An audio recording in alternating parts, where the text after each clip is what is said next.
very hardworking. I mean, we've had parents, since COVID, we had this, and in the past 8 weeks, we have those calls of, I've never had to ask for help before, what do I do? And then we send them through the school because this goes into later some other questions, but I feel like family resource coordinators in the schools, at least for us, are unsung heroes. They can get the food to them, and then they find out the other needs that they might need. And it could be as simple as there's a business that needs hiring, and they've lost a job. And so they might be able to pass that along, these family resource coordinators. They do so much in our schools. They really do. John, what do people need to do, anything to utilize your services? What do clients need to use this? All of the 95% of the food that we give away is TFAP. And so with TFAP, it's basically they're giving us their name. We no longer need to look at their IDs, and then we'll ask them about their income based on their family size. Okay. For the free store programs. Yeah, so for the programs that I work with, so our school pantries and then our healthcare partnerships, kind of like what Beth was saying, we work with the family resource coordinators in the schools, and they're really amazing in allowing us to work with them, and in turn, I mean, they do all the work for us to get the food out for the families. So both of my programs are all just kind of like need-based. They don't need to prove anything. Within our healthcare partnerships, there's a lot of screening for food insecurity, or if it just kind of naturally comes up in conversation, we just have the food there and accessible for patients to take home. So really with our programs, we want to make it as easy as possible for individuals to feel comfortable in asking for help, and then having that response to go with it. And then Amy will share. It's a little bit more complicated, kind of. I'm kind of like a food matchmaker. So it's really the pantries and the soup kitchens and the backpack programs that are doing the work and the direct contact, but they need access to the food. And so I understand what their needs are. And in addition to that, look toward the area to see if that area is being served by, are there enough pantries there, soup kitchens, shelters to feed the need of that community. So if there's not, I'm working towards setting something up for that area. And if there is, I'm working towards how, okay, I know this is good backpack food, right, so I'll connect there, or, hey, we got this in, Andy. So but there's no requirements. There are requirements in that we want to make sure that everybody's handling food in a safe manner. Right. So we come out and we do site visits, and I also am kind of a consultant to work with the pantries, and sometimes I'm sharing, hey, there's another agency that does what you're trying to do. Would you like to talk with them? Mm-hmm. Or if sometimes if you don't have the training, you might be handling food in an unsafe manner, and so I share those things because everyone that I've come into contact with, once you share that information, they want to do it the right way. They don't want anybody to get sick. It's just they might not realize that that some of the things that they're doing might put somebody in danger. I took that. I realized that my leftovers last 7 days in my fridge if they're properly labeled. Yeah. So what are the primary challenges or barriers currently hindering the effectiveness and impact of your program? Our primary challenge is getting the word out. We, prior to the pantry, send emails to the school districts, to local churches, to just pretty much anybody that we can find within the county to send them to. One of the things that we struggle with sometimes, last month at one of our pantries, we had a teacher call and say, is there any way we can find out about these pantries? I said, well, we're sending flyers out to the superintendent, to this particular school, and it wasn't getting passed down. Some of the other school systems, we find that they have, I wouldn't say resource officers, but Resource coordinator. there you go. Somebody would know this. Resource coordinators that, we can get it to, that they can get these flyers and let the people know when our that we have a pantry coming up. And that's our biggest challenge. And, again, some of these organizations, it's trying to get the thing to trickle down. Something we did a couple years ago was we did a survey for everybody who attended the pantry. One of the questions we asked was, how did you find out about us? And the majority of the people say, well, we were driving by and we saw your sign. We've got some of those portable signs that will tell people that we've got, the food pantry here from, this time to this time today. And that's how the majority of them found out. When we start out, we always send them to the local newspapers. In one county, they actually did do a follow-up story after they did it. But the rest of the time, if we send something, it doesn't seem to make it to print. So we do what we can, and a word of mouth, I know that it is our biggest form of getting the word out. And, if we find something better, we're absolutely going to try it. We're basically having the same challenges. It's just that making sure the families know that Go Pantry is out there in the schools for them, or other organizations that can help. But it's also hard for the families to admit they need help. So that's why we try and have as few barriers for them to get this food, because admitting that you can't care for your children, I had one mother say to me, we're doing okay. I don't want people to think I can't take care of my kids. And of course, we're reassuring her, you are doing the right thing. You are asking for help. We all need help at some point. So that's just getting the word out to the families that we're here to help, non-judgmental. You're a great mom. Let's get you connected to the family resource coordinator, or what other avenue we can go to get you some food support or other items you might need. Yeah, I would definitely agree with Beth's point about just stigma, especially working with the schools. And we work with elementary schools, middle schools, and high schools. So as kids get older, it seems like sometimes they may begin to feel like a certain way about bringing food home. And so really just working with our schools to figure out what works best for them and how the pantry operates. We leave that all really up to the school to decide, but a lot of our schools have done a really great job of just incorporating their students into like the management of the pantry. And so that's been a really good way that they've been able to just incorporate it into their school community and just have it be open.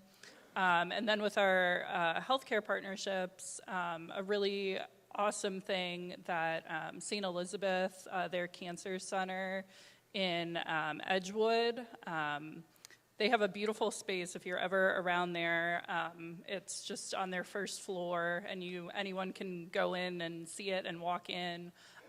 So they were blessed with this beautiful big space, and they decided that instead of making it within the clinic, it would be in the lobby area, and it would be open to the community at any time. So anyone can go in there, and they just have to not even sign in with their name, but just how many are in their households, and then they're just able to shop. So just having it in an open space, someone can go in there for, their groceries for the week, or if someone just needs a few items, they're able to do that as well. So just looking at ways that our partners can make spaces inclusive to try to avoid that stigma. And I'll say for me, the obstacles, because again, I kind of come at it from a different angle. The obstacles I run into are more really located in some of our more rural areas where, in the city, gosh, by Brighton Center, there's Brighton Center, and around the corner, New Hope, that are all just food right there.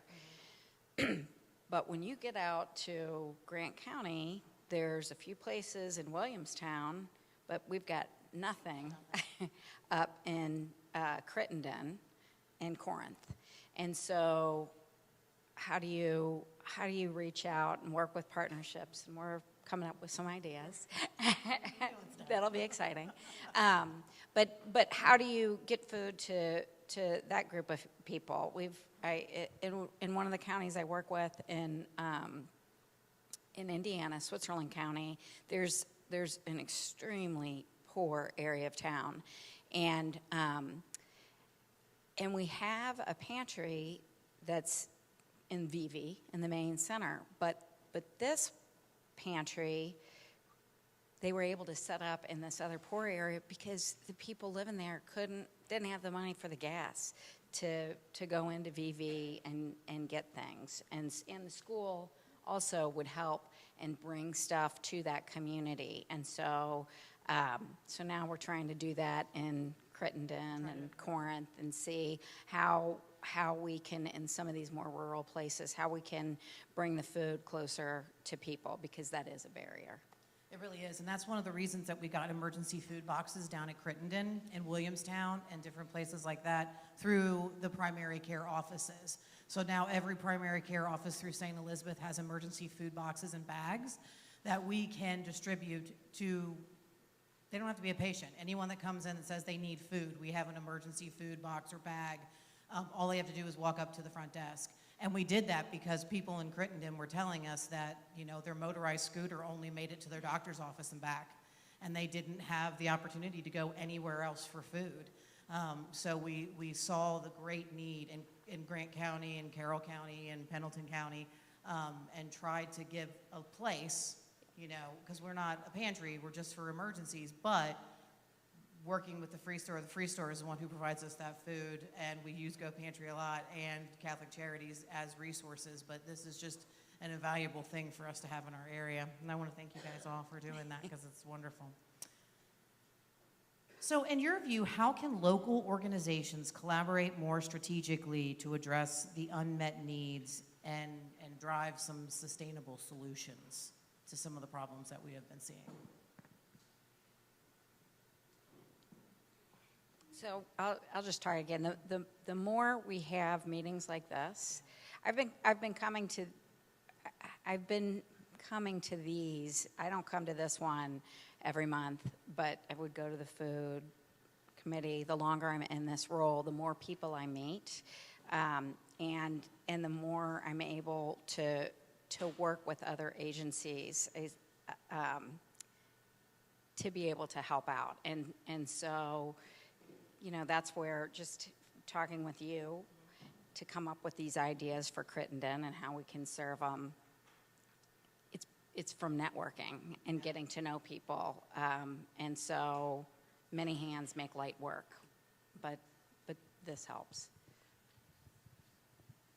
I would say the same thing. We recently met a bunch of the school pantries that are in northern Kentucky, and we thought we had some issues more than we did, and we found out we were covering a lot of the schools, but there were a couple that fell through the cracks. And just having meetings like that and talking about it and figuring out who's covered and who's not, and what program would work better. Do they need a choice pantry? Do they need the backpacks? Do they need the boxes what is it that these families need? Or do they need two services, one from Free Store and one from Go? What is it that they need? So just collaboration, talking about what we're doing. And through that talk, I think we made sure 2 more schools were taken care of between us. So just collaborating and talking. We had, of course, go once a month and we know that there's other pantries in those communities. When setting up a pantry, the first thing we did was make sure that we didn't have a pantry the same day somebody else was. we don't want to compete with anybody that's already been there. We want to be there as another resource for those people, for the people who are in need. We've already talked that a lot of people are working. Maybe they're working the day of that other pantry. This gives them another option to come to that. We, again, using the TFAP food, we're a mobile pantry. We don't have any place to store food. So, and we really don't want to go into the warehousing business. So we try to, at the end of the pantries, we will take our leftover food to another pantry that has a TFAP agreement within that county if we can. We try to do that, the best we can. So we're keeping that food within that county. So. I would agree with what everyone else mentioned, but I would say for our programs, it's shocking how many just referrals or people interested in our programs have come from because they heard about what we were doing at Newport schools or St. Elizabeth. And so, the people that are doing the work are talking to each other, and then us as the nonprofit organizations are also talking because each of our partnerships with the schools or with the community are valuable, and they all bring something a little bit different. And just looking at how we can best serve each community with what makes most sense for that community or site. Little side question. So how do you deal with people that have like ethnic food needs or dietary restrictions? Is that something that you're seeing a lot of now? We know that I have a coworker who works with the Fiesta Network pretty closely and says a lot of times the food that we have is not food that they would utilize. So how are you guys handling that situation? We really haven't run across that much. There are sometimes, if we've got pork or something, there will be people that will say that, no, I don't. And that's the good thing about having a pantry where people walk in. They can choose that. And unfortunately, we don't have other options. For example, if we're giving away pork and somebody can't eat it or won't eat it, unfortunately, we do not have another option. We always have other proteins and other things they can choose from, but that's just, fortunately, we don't run into it that often. So that's probably not an area either that we're great in. We're definitely trying to make the effort. So our Power Pack program, which is one of our other school-based programs, our coordinator at Free Store, she's very mindful about things like families not eating pork. And so really trying to eliminate some of that stuff, or they're doing 2 different menus this school year to make sure that the majority of the items families can eat. And then in terms of our healthcare partnerships, we've kind of been talking a little bit more about maybe looking at disease-specific boxes or just getting in a more healthy inventory. So that's something that we're in the process of doing, I'd say, like across the country within like the food as medicine space. That's what a lot of food banks are trying to do. So we're not there yet, but definitely trying to be mindful of that. We at the Free Store, because that's what we do, is we buy the product. We do try to reach out to our agencies and find out what it is they need. We'll have listening sessions, and so from that we've learned we have masa in hand for the Latin community. That fresh produce and dried beans and masa are some of the main things. So we have those things on hand. There's more things that the communities would like that we're not always able to offer. Kosher, we try to label that. Sometimes we get, and we try to reach out and get kosher and halal products.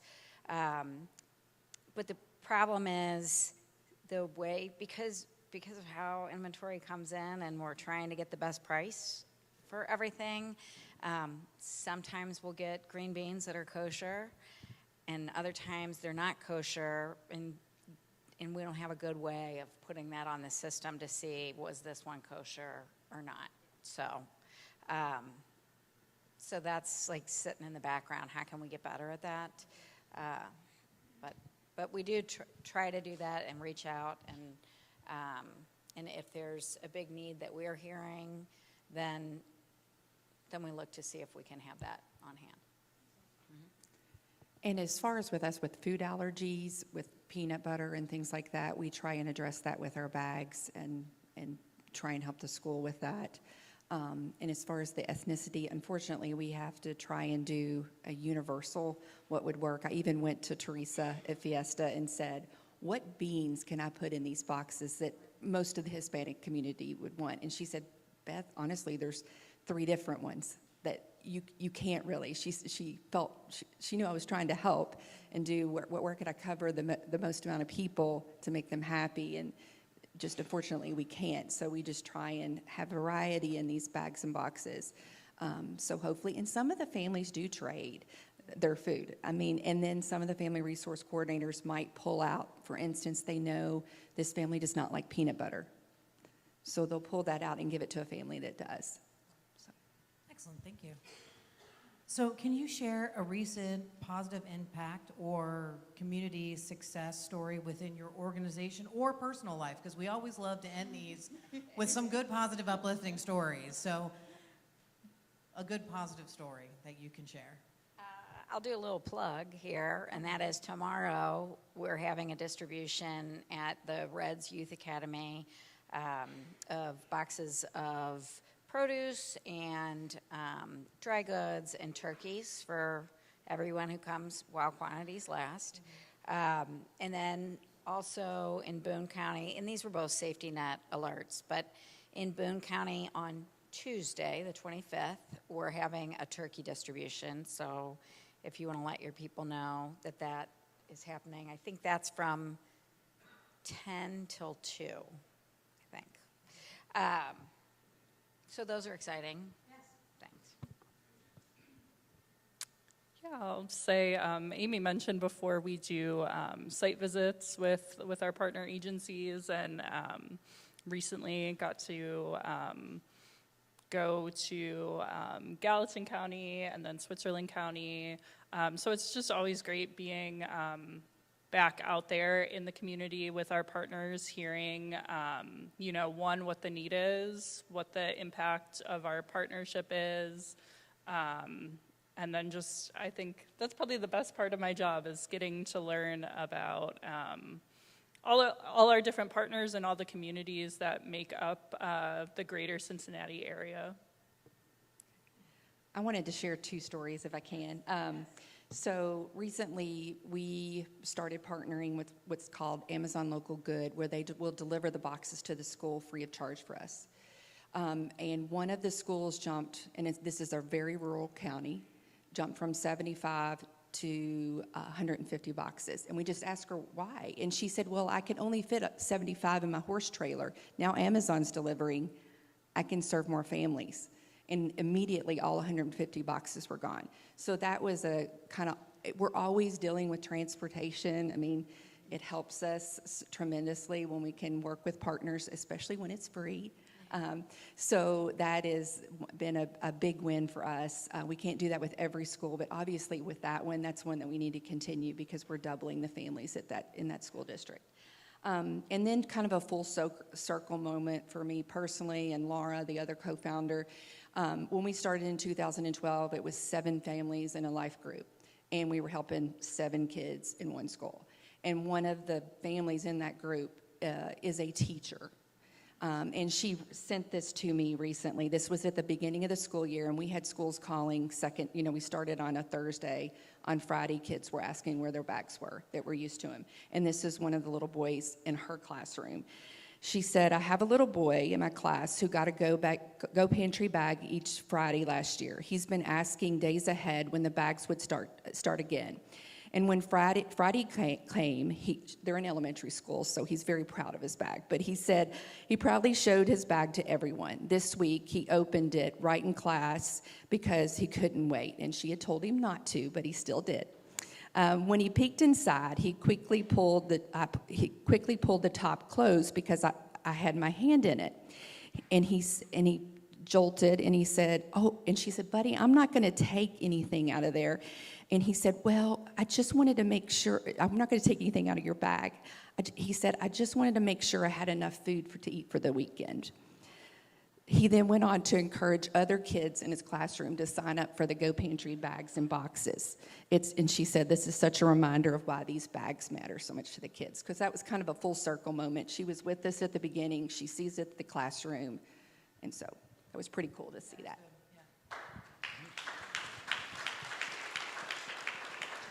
Wow, you make me follow that. I recently had, of course, every one of us can't do our programs without volunteers. Okay, we've got a fantastic group of volunteers, as I know you all also do. I had one of our volunteers tell me that he was going to assist somebody in their car with their food. Now she was had an ID badge on and was wearing scrubs, so she was probably there on her lunch break or whatever. So they get out to the car. The car is like you see at a lot of the pantries. There's no room to put anything. So she's apologizing that she can't do that. She said, "I had to borrow this car so that I could pick my food up. My car is in the shop needing $900 worth of repair." And she said, "I've never had to ask for help before. And I can't tell you how much this is really helping me and helping my family so that we do have something to eat. You know, we do have some repairs and everything else, you know, to look forward to." So this was kind of a, I guess, go around in circle. Not only was it an eye-opener for our volunteer, and it's a volunteer that has been helping us for several years now, that it just reminded him that not everybody is unemployed, okay? Some of the people who are employed and have jobs don't have enough to make ends meet. And, you know, it was just, this lady was so relieved that she was able to have some food for her family. So. Oh, yeah, absolutely. Sorry, your story made me think of one. I was at one of my agency's distributions, and we were filling up this woman's car, and she said, she's like, "Oh, this is such a blessing. You know, last month I put all this stuff in the refrigerator, and my child just would sit in front of the refrigerator and would open it and close it and be like, 'There's stuff in there, right? There's food in the fridge,' and just how much of a difference that made. It was just such a visual to me. I wanted to share it. So anyway. That's amazing. So does anyone have any questions for our fantastic panel? Yes.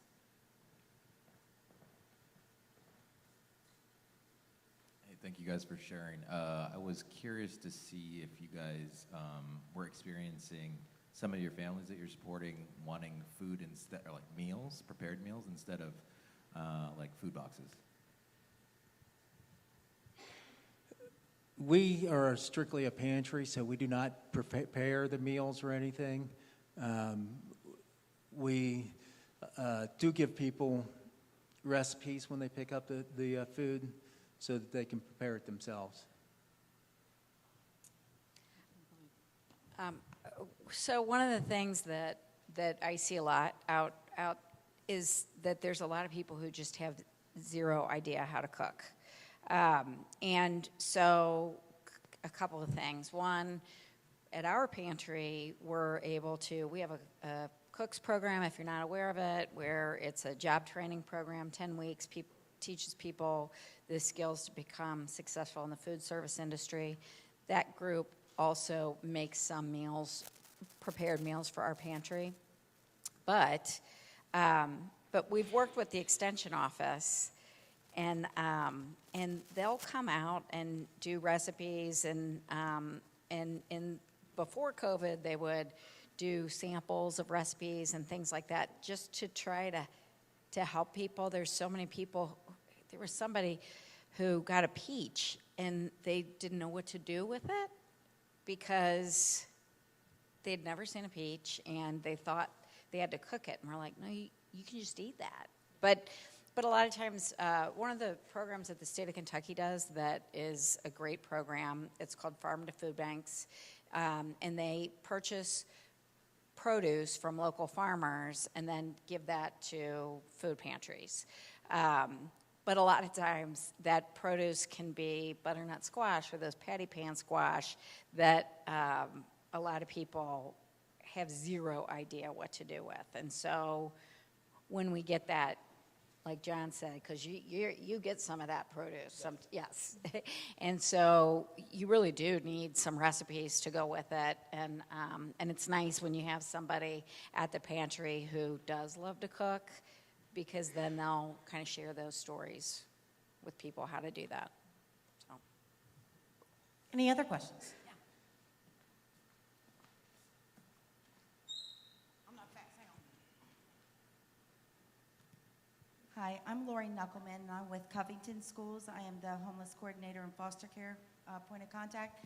And recently this year, I was able to work with some locals or restaurants and a convenience store that is specializing in our Hispanic families' culturally sensitive foods that they would like, and they're letting me go ahead and do vouchers with them. So I'm just thinking that if you guys reach out to maybe some of those local delis that might be serving that population, they might be willing to also donate some culturally sensitive items to your pantries.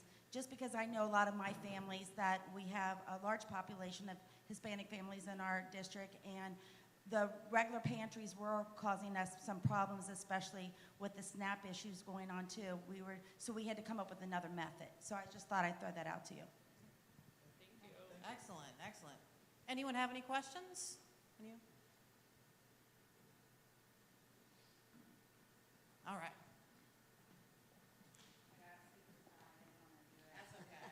Okay, so I know when I was a kid, high poverty area, food insecurity, like we had a school bus come and serve us all through the weeks, like serve us a meal at lunchtime, and that was really crucial to making sure, many people in my community were fed.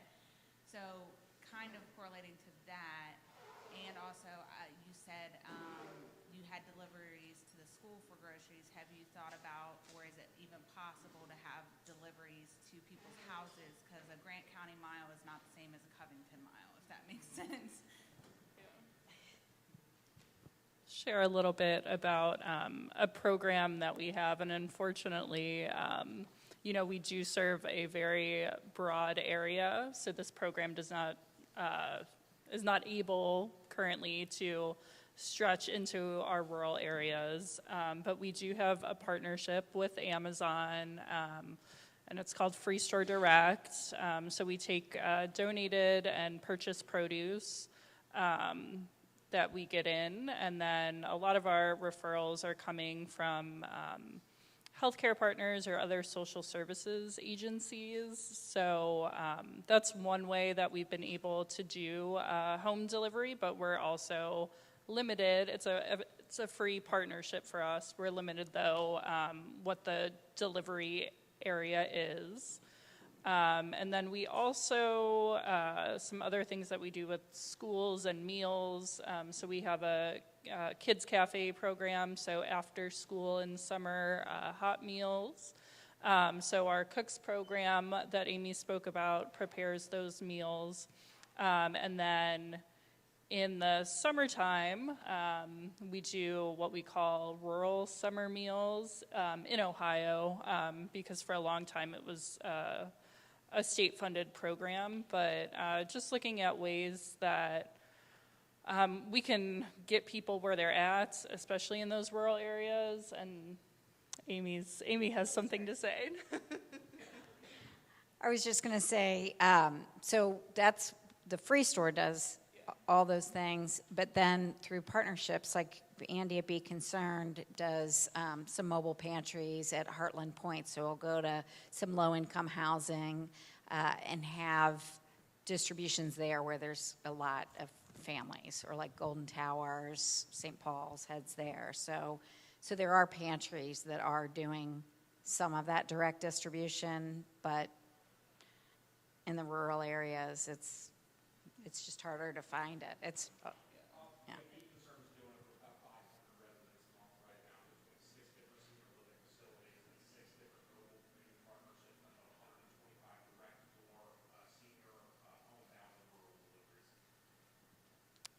Yeah, and I will say in the rural areas, the resource coordinators are really great. If there is a family that can't get up to the school or can't send it home with their child, I mean, they are so nice and will drive and make sure the family gets it and whatever else they may need. If it's not just food, but if they need clothes or beds or anything, yeah. So that's kind of why Go Pantry was what, quote unquote, born, because we were originally just in Boone County, and we are rural, right? Many of our schools. So we usually the school is somewhat closer than, so we get the food to the schools, and then like she mentioned, in one school district they do put it on the bus and they deliver it. Or like when we're doing our summer feeding program, the kids are coming to the school already, and they can send those boxes back out. So there's different things that the schools are doing, but those family resource coordinators are on the front lines trying to maneuver that food. So if we can at least get it a little bit closer to the school, because usually they are somewhat, but I agree with you, a Grant County mile is a lot different than the other. So we're not, because we aren't many walking school districts that we serve, usually the school is closer, a little bit closer. To the families, and they can at least get there. But we even have some of the police officers in the schools that take the boxes to the families, because then they're developing a relationship with the police that they're good. They're not there to get you. So that's another way that the school is coming and getting the food out to the kids as well. So every school district's different. But one of them is Williamstown Independent. They put it on the bus. Walton Verona does the same thing. So. We've got a couple larger apartment complexes in some of the rural communities. One complex in particular, the person that runs it, their management will not allow her to bring somebody down to the pantry. It's too far to walk. So we've partnered with her. She gives us a list ahead of time of which households need the food, and then we'll put boxes together for them. She comes down and we basically fill a pickup truck full of food for the families in this apartment complex. And we were contacted by another apartment complex that I think we're going to start doing the same thing for them. And again, it goes back to what I said earlier, getting the word out, that people know that we can do that. So, I pastor a church in rural Campbell, and we have started a food pantry. And the source from where we were getting a lot of our food is now a lot of high demand on it. So our resources have kind of been cut off, as it were. So what suggestions would you have regarding a rural church and us being able to have other avenues of food? Because when we started this, we had no idea that the demand, was going to be this high. So that's our big thing right now, is trying to keep the flow of food coming in to meet the demand. Yeah. Call me. Talk to me after this. Yeah. That's the best answer I've heard so far. I'm just saying, you should have dropped your mic. All right. I want to say thank you so much to our fantastic panel. Please give them a round of applause. Thank you guys so much. I really appreciate it. Your knowledge and passion about this is just amazing.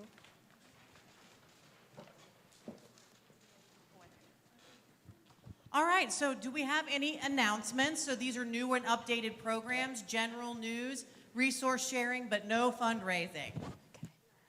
I'll go for thanks, Aaron, for handling off. So St. Vincent de Paul is doing our coat giveaway.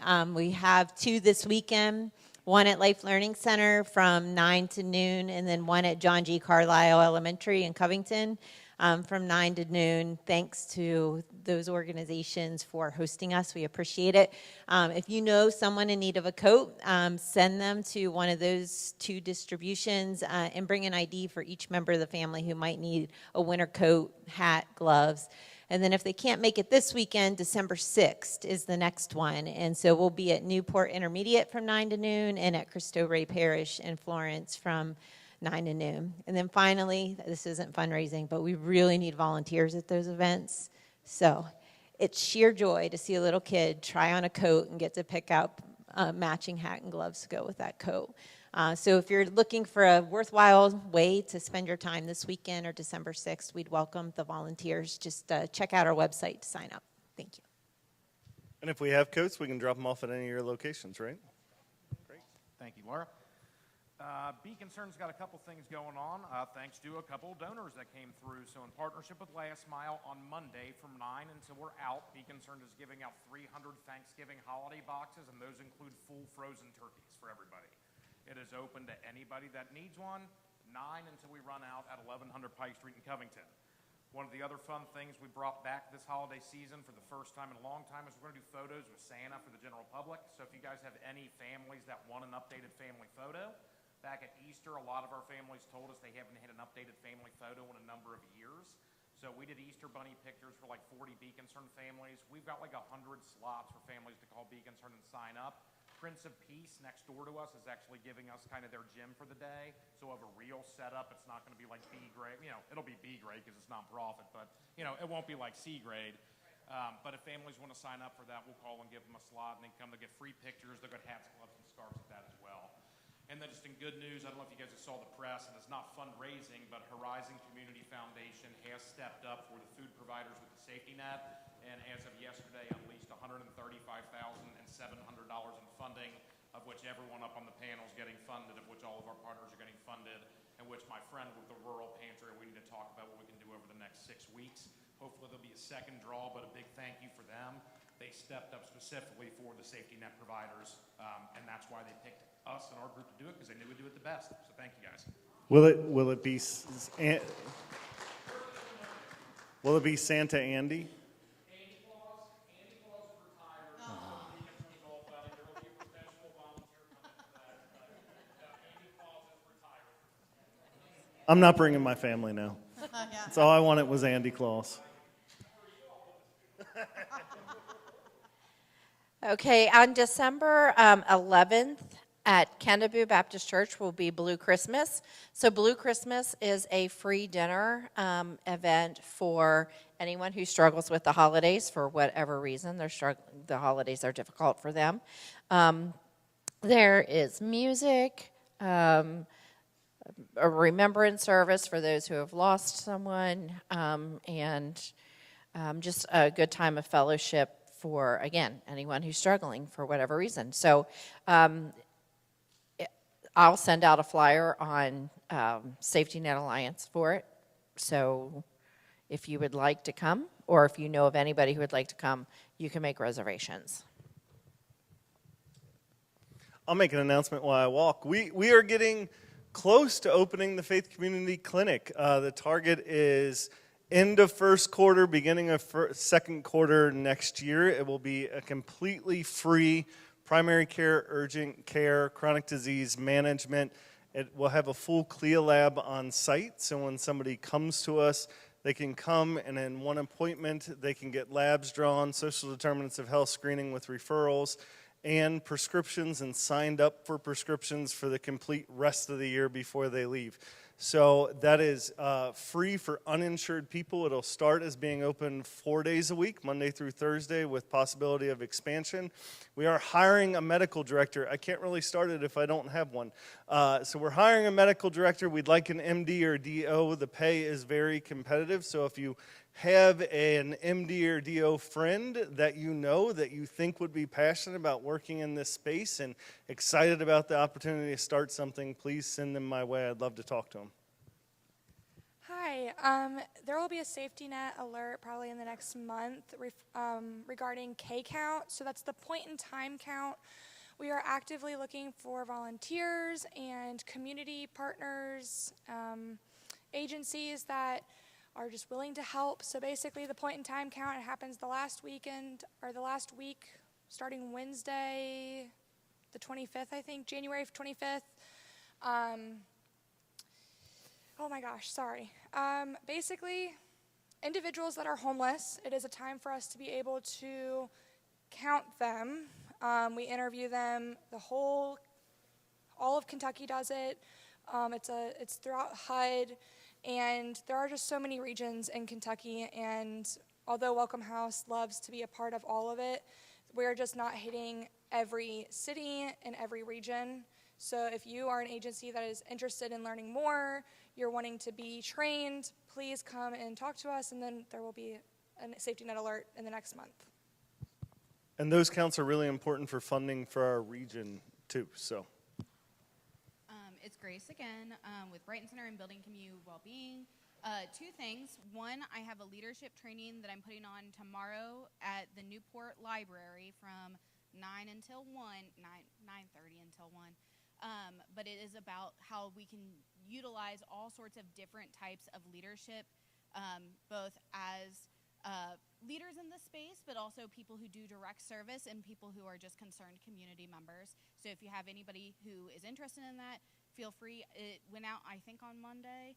And then I will be sending out one for our parent advisory board. So we have lived experts specifically who have engaged with the child welfare system, working with us directly to help develop strategies and whatnot to change how DCBS and our sort of systems are connecting with parents and the community. So if you have any members that you work with who have experience with child welfare, as long as they don't have an active case, they can be on the parent advisory board, and I'll be sending out an application. We specifically are looking for dads.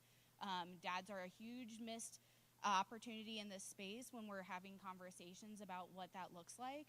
So if you have any really awesome, amazing dads, which they all are, but like, you know the type that really want to be talking with our folks to best make our community great.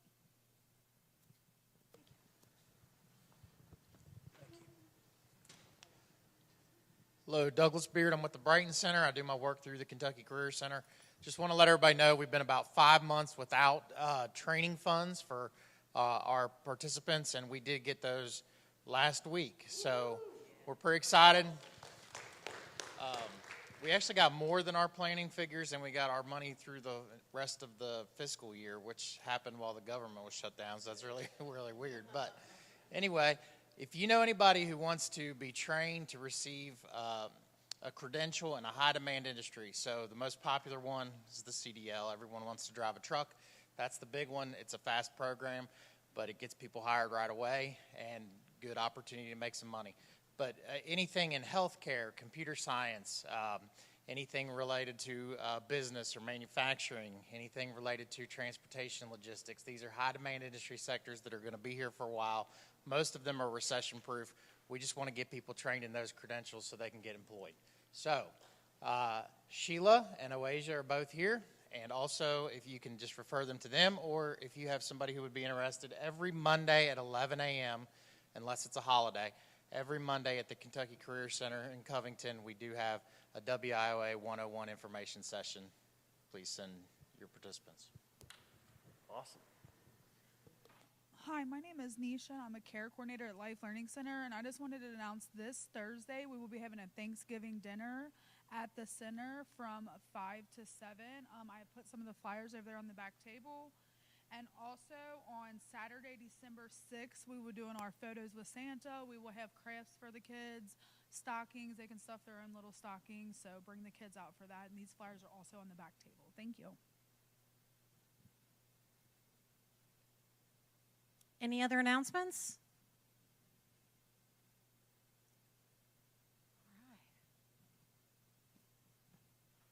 Any challenges? Kind of got that part too that we went through there.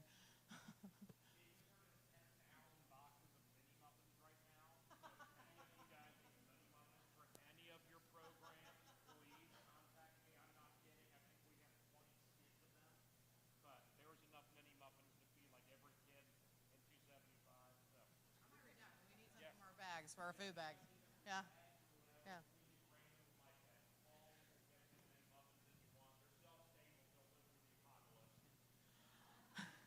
We also want to let everyone know that we do not have a meeting in December. So there is no safety net meeting in December. Our next meeting will be on Wednesday, January 21st, and we were going to be talking about the 2026 social services forecast. So this is something new that we're going to be doing that is going to, do we know who is going to be talking?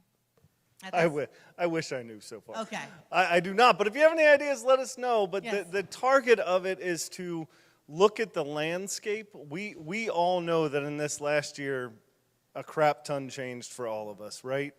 And not in good ways for the most part. We also know that coming up in 2026, some of those changes that happened in 2025 aren't going to hit until 2026.